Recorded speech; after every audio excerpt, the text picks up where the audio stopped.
नमस्कार मित्रों। एक वेब सीरीज आई है, आप सब लोगों ने सुना होगा। काफ़ी कंट्रोवर्सी चीज़ें आ रही है। कंधार हाईजैक, आज का जो वीडियो है कंधार हाईजैक वेब सीरीज और हिंदू फोबिया। बहुत सारी वेब सीरीज आई हैं और उसमें बहुत सारे ऐसे कंटेंट रहे हैं जो विवादित रहे हैं। खास तौर से हिंदुओं और हिंदू धर्म को टारगेट करने की कोशिश हुई है। इस वेब सीरीज में भी ऐसी कुछ कोशिश हुई है, उसके बारे में आज एनालिसिस इस वीडियो में हम करेंगे। हिंदू फोबिया है क्या, इसको समझने की जरूरत है। एक जेफरी डी लॉन्ग साहब हैं, वो बहुत कम शब्दों में इसको उन्होंने डिफाइन किया है कि हिंदुओं या हिंदू धर्म के प्रति जो तर्कहीन घृणा है वो हिंदू फोबिया है। घृणा करते हैं लेकिन तर्क से लोग भागते हैं और हिंदुओं को बदनाम करते हैं। कंधार हाईजैक प्रकरण के थोड़ी सी भूमिका मैं आपके सामने रखूंगा। आप जानते हैं कि इंडियन एयरलाइंस का IST 814 इंडियन एयरलाइंस का IC 814 विमान जो नेपाल से हाईजैक किया गया था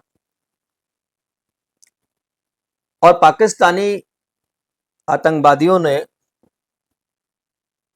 इसको हाईजैक किया था। इसको नेट पर भी आपको मिल जाएगा। जो हाईजैकर्स थे इब्राहिम अतहर, सनी अहमद काबी, जोहर इब्राहिम, शाहिद अख्तर और सैयद जाकिर, इन लोगों ने 24 दिसंबर 1999 को इस विमान का अपहरण किया। उसमें लगभग 190 लोग सवार थे उसमें, और 7 दिन तक सभी को बंधक बनाए रखा गया। कांधार ले गए अफगानिस्तान में। अच्छा देखिए, बड़ी मजे की बात है कि पाकिस्तान का सारा खेल था, ISI का सारा खेल था, लेकिन किसी प्रकार का ब्लेम से बचने के लिए उन्होंने अपने देश में विमान को उतारने नहीं दिया। उन्हें पता था कि इंटरनेशनल प्रेशर होगा, भारत चुप नहीं बैठेगा, और विमान को ले जाया गया अफगानिस्तान, कंधार के इलाके में जहां तालिबानियों का कब्जा था। उस समय तालिबानियों का अफगानिस्तान पर प्रभाव था और उन तालिबानियों को पाकिस्तान ने खड़ा किया था, ये पूरी दुनिया जानती है। और बदले में उन्होंने अपने खूंखार आतंकवादियों को छोड़ने की मांग की। उनकी एक बड़ी लिस्ट भारत सरकार को उन्होंने दिया था, और साथ में $200 मिलियन, लगभग 800 साढ़े 800 या 860 करोड़ रुपया होता है, $200 मिलियन की भी डिमांड रखी थी। और एक डिमांड और रखी थी। सज्जाद अफगानी एक हरकत उल अंसार का आतंकवादी था और बड़ा आतंकवादी था,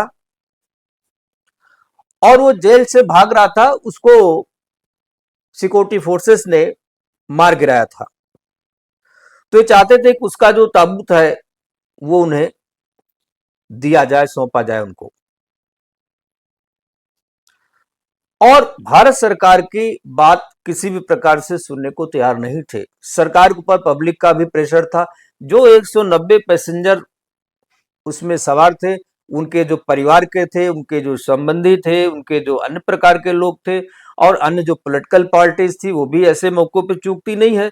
सबका प्रेशर था वाजपेयी सरकार पर कि इनको वापस लाया जाए, सभी यात्रियों को सुरक्षित वापस लाया जाए।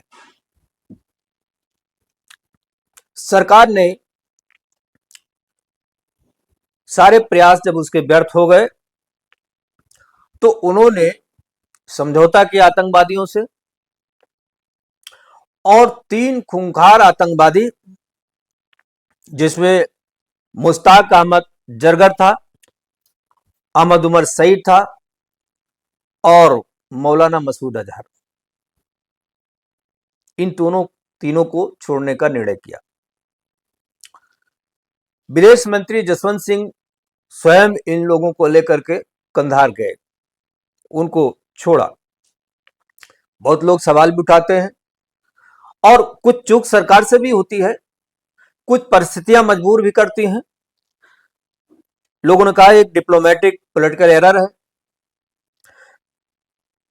लेकिन परिस्थितियों को भी थोड़ा समझने की कोशिश करना चाहिए।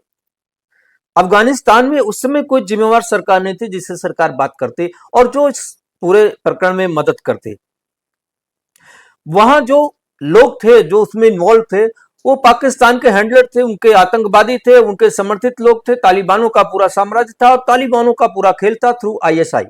आईएसआई ने पूरे सिस्टम को मैनेज किया था और तालिबानी समर्थित हुकूमत जो थी वहां पर वो तालिबानियों की एक प्रकार से जो सत्ता थी वहां पर, बहुत सारे जो मुजाहिदों के साथ मिलकर के उन्होंने सरकार बनाई थी, वो किसी भी प्रकार के डिप्लोमेटिक सिस्टम में काम करना नहीं चाह रहे थे और सरकार से मुंह में मांगी कीमत उन्होंने मांगी और सरकार ने उस कीमत को अदा किया और बाइज्जत जेल से रिहा करके 3 आतंकवादी, खूंखार आतंकवादी उनको सौंपे गए और उनमें से जो मौलाना मसूद था उसने बाद में जैसे मोहम्मद संगठन बनाया, बहावलपुर में उसका हेडक्वार्टर बनाया और ये खूंखार आतंकवादी के संगठन ने ही 2001 में संसद पर हमला किया भारत के, 2008 में मुंबई में इन्होंने अटैक किया और 2019 में पुलवामा में जो हमला हुआ, 40 से ज्यादा हमारे जो सिक्योरिटी फोर्सेस के जवान निर्दोष लोग मारे गए। अगर ये आतंकवादी नहीं छोड़ा गया होता या आतंकवादी को जब पकड़ा गया था इसको मार दिया गया होता या कोई ऐसा उपाय किया गया होता कि वो जिंदा नहीं रहा होता, तो क्या ये घटनाएं होती? क्या उस आतंकवादी को दोबारा भारत की धरती पर खून खराबा करने का मौका मिलता? क्या ये आसुरी शक्तियां इस प्रकार के कमजोरी का लाभ उठा करके भारत जैसे शांतिप्रिय देश को अस्थिर करने के जो सपने देखते हैं और उस पर अमल भी करते हैं, क्या ये हो पाते? यह एक गहन समीक्षा का विषय है। लेकिन आज का जो विशेष एनालिसिस का विषय है वो है हिंदू फोबिया। हिंदू फोबिया से ग्रसित हमारे समाज में एक बड़ी संख्या है और उसमें भी एक संख्या, बहुत बड़ी संख्या है जो हमारे जो बॉलीवुड फिल्में बनाने वाले लोग हैं, उनके प्रोड्यूसर हैं, डायरेक्टर हैं, एक्टर हैं। जानते हैं बहुत सारे विवाद होते रहते हैं समय समय पर, बहुत सारी कंट्रोवर्सीज होती रहती हैं और ये पैसों पर बिकने वाले लोग लोगों की भावनाओं से खेलते समय जरा भी परवाह नहीं करते। इनकी हिम्मत नहीं होती कि इस्लामी कॉस्ट कल्चर पर कोई फिल्में बना ले। इनकी हिम्मत नहीं होती है कि किसी भी इस्लामी विषय को लेकर के, कंटेंट को लेकर के वैसी कंट्रोवर्सी की फिल्में बना ले जो हिंदुओं को लेकर के या हिंदू धर्म को लेकर के या हिंदुत्व को लेकर या सनातन व्यवस्था को लेकर के ये आसानी से फिल्में बना लेते हैं। उसमें जितना भी जोक करना होता है, जितना भी उसमें कंट्रोवर्सी फैलानी होती है, जितना भी उसमें जो है भद्दापन करना होता है, ये आराम से कर लेते हैं क्योंकि इन्हें पता है कि हिंदू समाज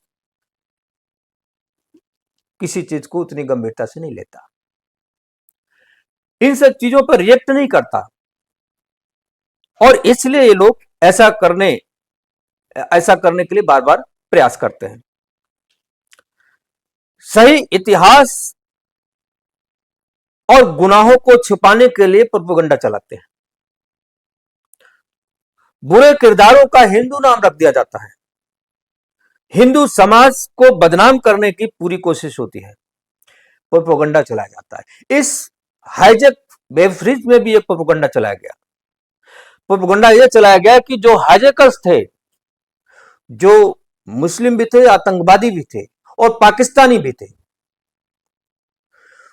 उस हाईजेक के जो समय में जो नेपाल से लेकर के कंधार तक का जो समय था उसमें कोई किसी को बर्गर नाम से पुकार रहा है, कोई भोला कह रहा है, कोई शंकर कह रहा है, कोई डॉक्टर कह रहा है, कोई चीफ कह रहा है। सबने अपना एक कोड नेम रखा हुआ था और इस कोड नेम से पहले तो पैसेंजर भी कंफ्यूज हो गए, क्रू मेंबर भी कंफ्यूज हो गए कि भाई कहीं ये अपने लोगों, हिंदुओं ने तो कोई इसको अपहरण कर लिया या कोई मजाक तो नहीं कर रहा है। क्योंकि हिंदू नाम से अगर कोई कहे कि हम हवाई जहाज का अपहरण कर लिया है या कुछ कर लिया तो एक बार लोगों को मजाक भी लग सकता है। ये स्वाभाविक है, क्योंकि इस प्रकार की चीजें सामान्यतः कोई अन्य समाज करता नहीं है और इसलिए इन्होंने बहुत देर तक कंफ्यूज रखा सारे लोगों को और एक आसानी से कंधार लेके चले गए। लेकिन होता क्या है कि इसमें भी, इस फिल्म में एक इमेज सेट करने की कोशिश की जाती है। आतंकवादियों को बड़े अच्छे व्यवहार वाला, पैसेंजर का ख्याल रखने वाला, जैसे वो प्लेन में जो है जो तमाम वो होते हैं कि वो सब तरह के पैसेंजर का ख्याल रखते हैं, ऐसा व्यवहार उनको दिखा रहे हैं कि फिल्मों में कि किस तरीके से कि वो लोगों को चिंता कर रहे हैं कि भाई आपने खाना खाया नहीं खाया, पानी पिया, कोई दिक्कत तो नहीं है, कोई परेशानी, मतलब उनको लगता है कि जैसे दोस्ताना संबंध है उनका पैसेंजरों के साथ और बड़ा सोफिस्टिकेटेड उनको दिखाने की कोशिश की जा रही है। और कुछ पैसेंजर को मूवी वालों ने गवाही के रूप में भी पेश कर दिया, वो क्लिप भी आपके सामने आई होगी। वो कह रही है कि नहीं नहीं साहब वो तो हाल चाल ले रहे थे, पूछ रहे थे, कुछ लोगों का स्वभाव बड़ा अच्छा था, ये था वो था। अरे भाई, कौन नहीं जानता कि गन पॉइंट पर सारी चीजें हो रही थी। इस तरह का व्यवहार आप दिखाते तो उसमें से कोई तो हिमाकत करता जो आपका कॉलर पकड़ लेता। ये सारी सच्चाई दुनिया जानती है कि गले पर चाकू रख करके सारी चीजें की जाती है और की गई थी, गन पॉइंट पर सारी चीजें की गई थी और ऐसा प्रोपेगेंडा चलाया जा रहा है कि नहीं साहब वो तो बहुत अच्छे लोग थे। सरकारें गलत होती है, वो तो मजबूरी में काम करते हैं। हिजबुल मुजाहिदीन का हेड मारा जाता है बुरहान बानी और कहा जाता है साहब वो तो मास्टर का लड़का था, अच्छे परिवार का था, वो ऐसे कैसे कर सकता है। अफजल गुरु पकड़ा जाता है, अरे साहब तो इंजीनियर था और वो तो समाज में उसका बड़ा वो है और बहुत शांति से रहता है, सबके साथ मिलके रहता है, वो भला कैसे हो जाता है। ऐसे लोग अच्छे परिवार से जोड़ने की बात होती है, मास्टर का लड़का बताने की बात होती है, इंजीनियर डॉक्टर बताने की बात होती है, इनको निर्दोष बेचारा भटका हुआ मजबूर बताने की बात होती है और यह दिखाने की बात होती है कि सरकार ही उत्पीड़न कर रही, जाति कर रही है, सरकार को उत्पीड़न जाति के शिकार है, मजबूर होकर के ये ऐसा भटक जाते, ऐसा कर लेते हैं।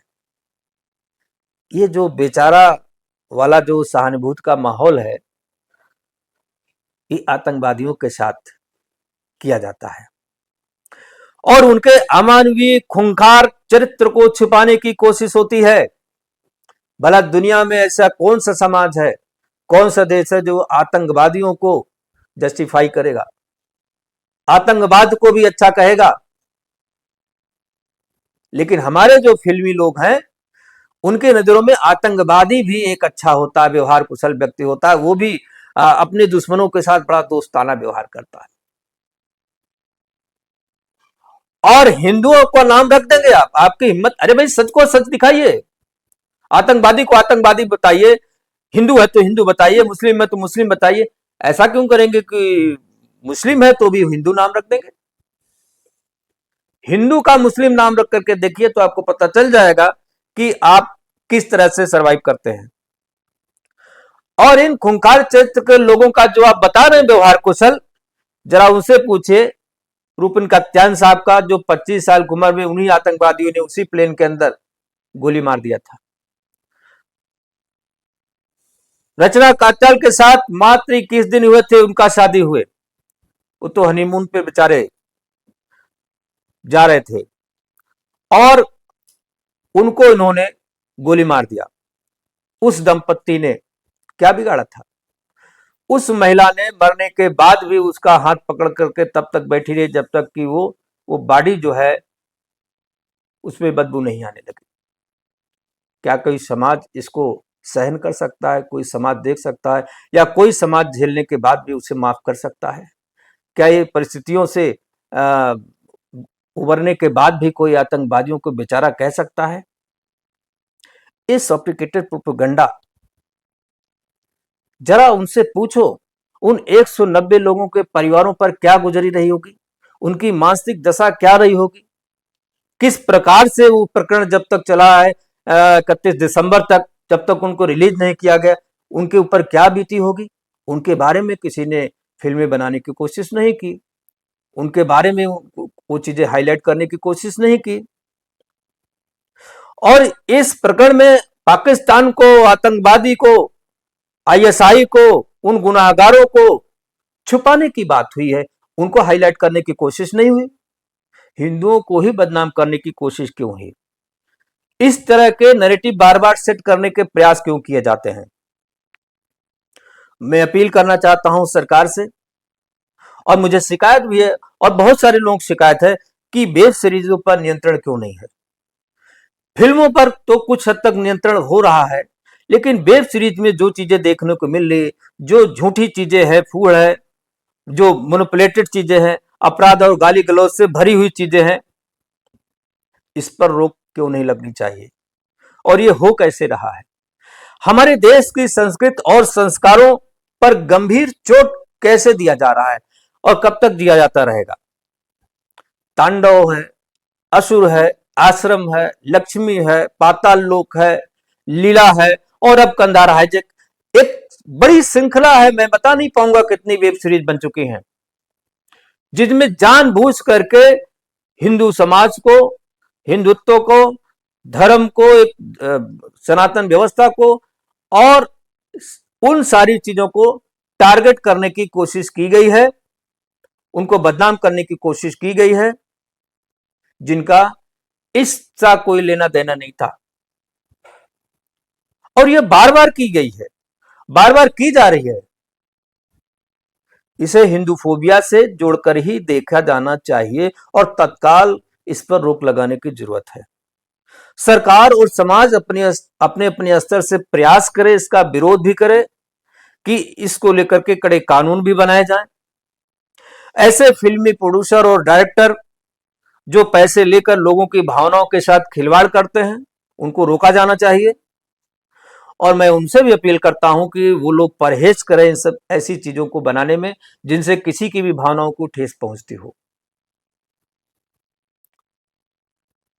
और मैं बड़े विश्वास के साथ वर्तमान सरकार से अपील भी करता हूं, अपेक्षा भी करता हूं कि कुछ कड़े कदम उठाए और इस तरह की चीजें दोबारा रिपीट ना हो, किसी की भी भावनाओं के साथ खिलवाड़ ना हो, सामाजिक समरसता को ना बिगाड़ा जाए, देश की एकता, अखंडता, सुरक्षा बाधित ना हो, इसका पूरा उपाय सरकार करे। एपिसोड यहीं पर हम विराम देते हैं, फिर नए एपिसोड में आपसे मुलाकात होगी। आप हमारे चक्रव्यूह चैनल को लाइक करें, शेयर करें, सब्सक्राइब करें, कमेंट लिखें और अपने सुझाव भी दें ताकि हम इसको और बेहतर बना सकें। इन्हीं शब्दों के साथ बहुत बहुत धन्यवाद। नमस्कार, जय हिंद।